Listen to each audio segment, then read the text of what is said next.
Hey y'all, this is Brooke Kennan here, writer, editor, creator, and I need to put a video out. It's Tuesday.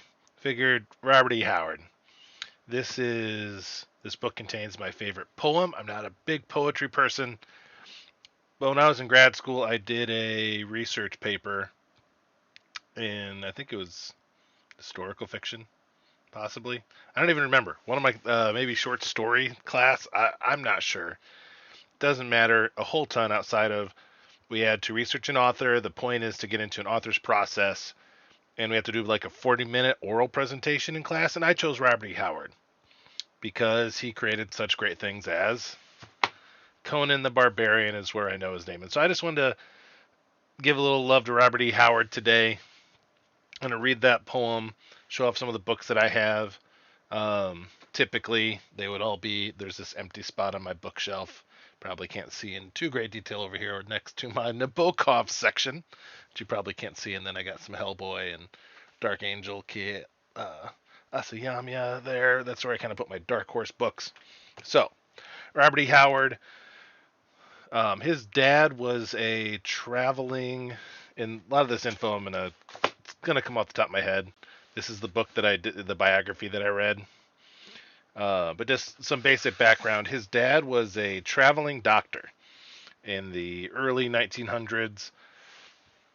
And his dad would I want to say there's one of the sections where it's like he would going through Louisiana, they end up landing in Texas, but in that process, his dad would just drop Howard off at the library, and he would just go read books. He would just go read histories, and so I think that's where he came up with the names Cole and Conan. There actually is a Conan that, if you go back in my family, like the 800s, I have a family member who's a historian. He has to do extended family trees.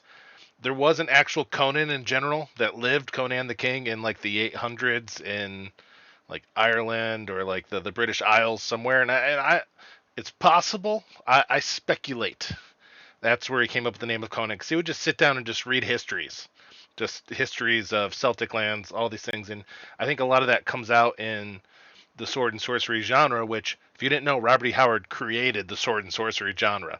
Predates Tolkien with like high fantasy. It was him and the Cthulhu guy whose name I'm blanking on right now. They were actually pen pals. So Howard then grew up in working in the oil fields in the area. I think around Houston, Houston or maybe inland Texas. I do know that when his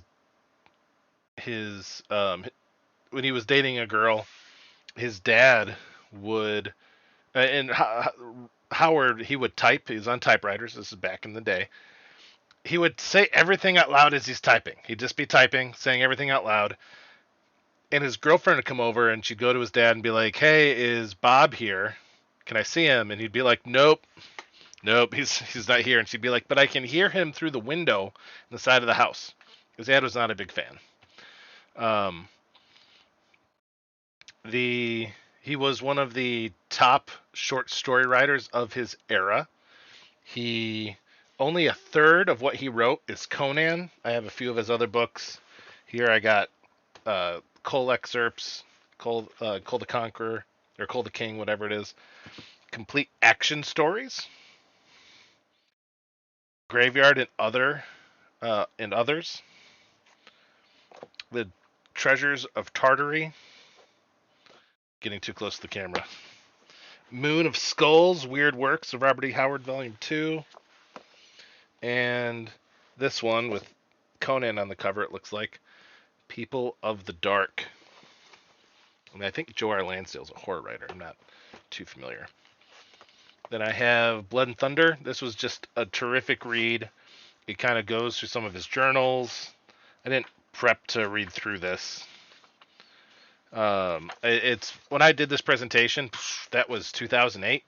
When I went to Comic Con in Texas, I ended up meeting a guy who was doing a biographical film on him. Got interviewed, so I was a bit of a Robert E. Howard specialist at the time, but that ended up never finishing production, unfortunately.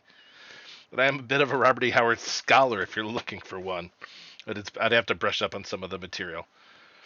So here's the Conan Chronicles originally published in Marvel Comics. Roy Thomas, who was running Marvel Comics at the time in the 70s. And you might recognize this name. Barry Windsor Smith. Barry Windsor Smith and John Buscema also does artwork here.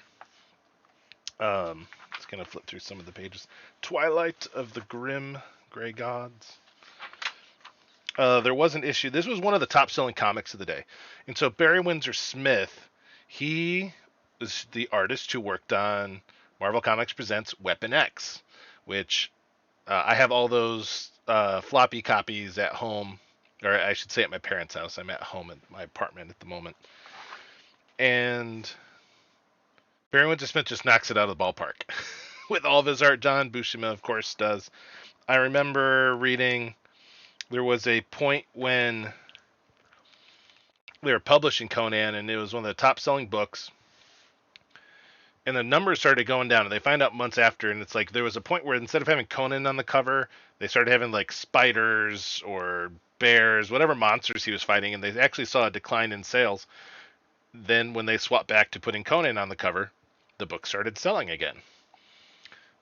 Where I first got introduced to Conan was Conan and His Amazing Friends, which was a story, a cartoon published in the 80s, and it's him teamed up with these like just this amazing cast of people. I don't remember their names or anything right now, but the larger premise is that they're, and I watched an episode with my wife a year or two ago, maybe. Probably watched more than one episode for myself. And there's a like magic rocks fall from the sky, and there are like serpent people that can shape change into these snake people that can change into regular people, and it's like a secret cult. They're trying to get these rocks to open a dimension to bring their serpent god through or whatever. And it's all about, and sorry if you can hear the candy in my mouth, I've been coughing all day and I have a lozenge in. If it's hitting my teeth. And so when the comics came out in the 2000s, I never picked up these trades until later. Kurt Busiek, who's wrote my favorite Avengers story arc, which is a Kang arc in volume 3, issues, let's say 38 through, maybe it's 39 through 54. The end of his run, he wrote from issue 1 through the end of that, when they came back from Heroes Reborn. He jumped on the book. Carrie Nor jumped off the book, and I was like, I gotta read this. And so I looked up just some art. I don't have the comics here, but very much amazing line work, coloring, mood here. Conan just standing in this wasteland after battle, and here's another cool from one of the first issues, just straight up decapitating guys. Like, let's go. I highly recommend this arc, but I will tell you this with this caveat. There's no snake people. Because I was just like, where's the snake people? There was this giant conspiracy in the cartoon that they're trying to solve, and that's not in here, because a lot of this is based off of the actual short stories. Which I have some other books, they just weren't in this spot of the collection, or on my shelf, so I have others kind of sitting around, but they weren't in that section. A lot of these books disappeared for several years. This one, when we moved when I was in grad school, got put into a box of the books on my desk, disappeared, and I found it at my parents' house. It was labeled like grad student stuff from main desk, and it was like a lot of my references for setting up teaching classes and stuff, and this was one of the books in there, because this used to be just on the side of my desk where I just use it for everyday reference. So let's get to this poem. I would often read it when tutoring or teaching classes.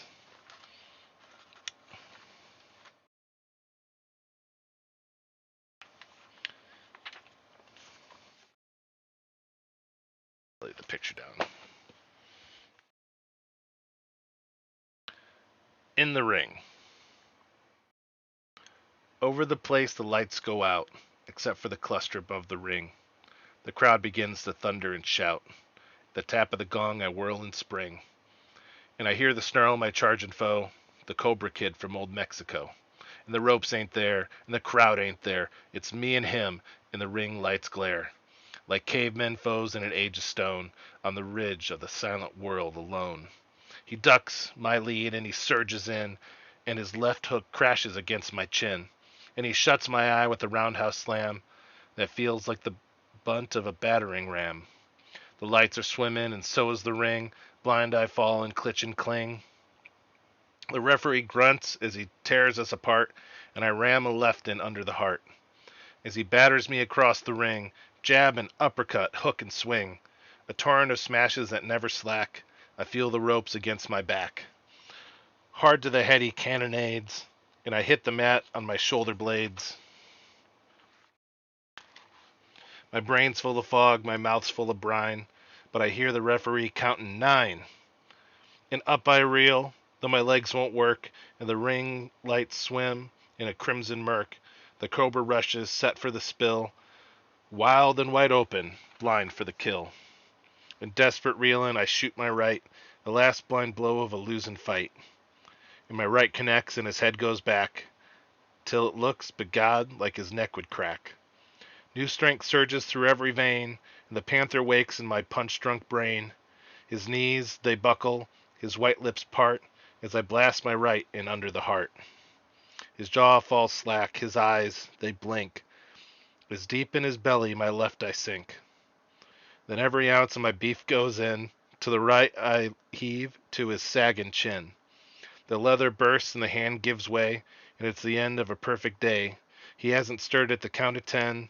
The referee lifts my hand, and then I hear the yells of the crowd again.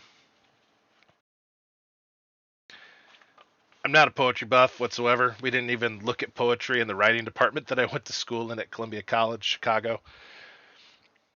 So I'm sure that there's more eloquent poems out there.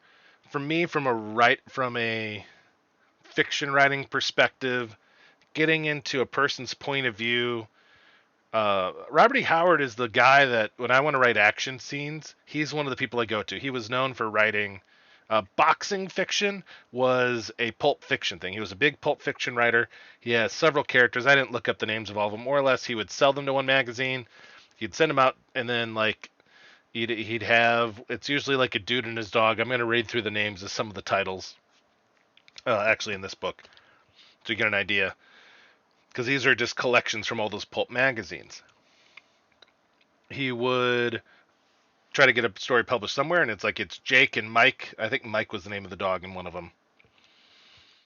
And if it didn't sell in this story, in this magazine, would follow one character, he would just change the names, retype it, publish it in another place with a different name. So there's kind of helping different competing magazines just put out more boxing stories. But we get such in a very concise place, and if you want are interested in boxing fiction, go check out Hajime no Ippo, one of the longest running manga out there. It's at 1400 like 1415 chapters, something like that. Amazing. George Morikawa, I salute you. Well, we get a sense of the place. We're in the ring, and we get that like we're in the ring. The lights go out except for the cluster by the ring. So you hear the crowd; they're going nuts. But then, as soon as they tap the gong, like all that's gone. It's just you're in the ring, you're focused. Like he says, the ropes ain't there, the crowd ain't there. It's me and him, and the ring lights glare like cavemen foes in an age of stone on the ridge of the silent world alone. And there's a level, I assume, my take is a level of simplicity in just the rhyming here. And that's not what I'm looking at. Like, it's obviously, like, that's one of the hallmarks of poetry. Then we get into the physical interaction here.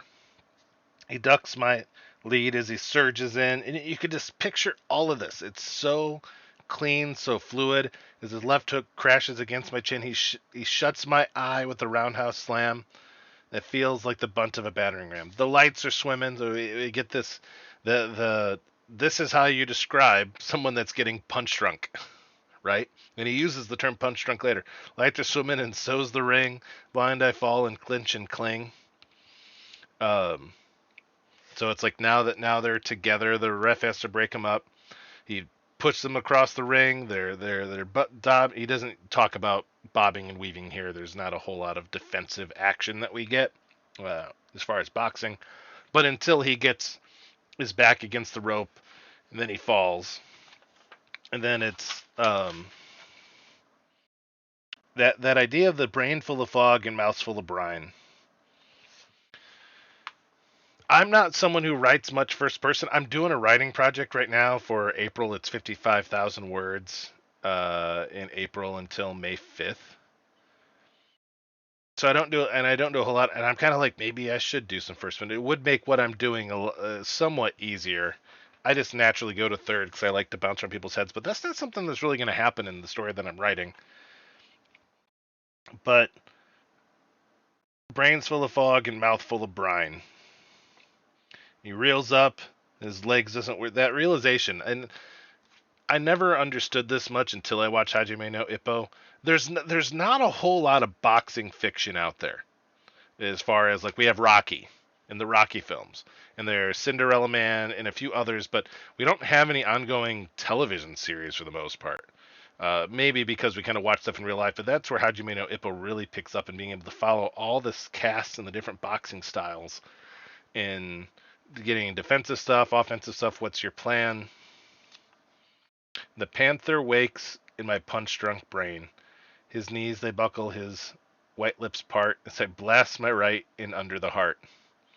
His jaw falls slack, his eyes they blink, as deep in his belly, my left I sink. The leather bursts and the hand gives way, but it's the end of a perfect day. He hasn't started the count of 10. The referee lifts my hand, and then I hear the yells of the crowd again. This is my special place. It's like I need to write a fight scene. Go read some Robert E. Howard. Go read In the Ring.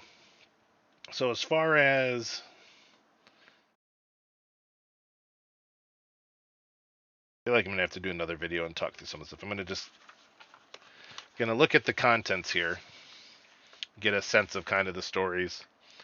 The Pit of the Serpent, the Bulldog Breed, the Champion of the Forecastle, Waterfront Law, Texas Fists, the Fightiness Pair, Vikings of the Gloves, Cultured Cauliflowers. Not sure if that's referring to cauliflower ear or not.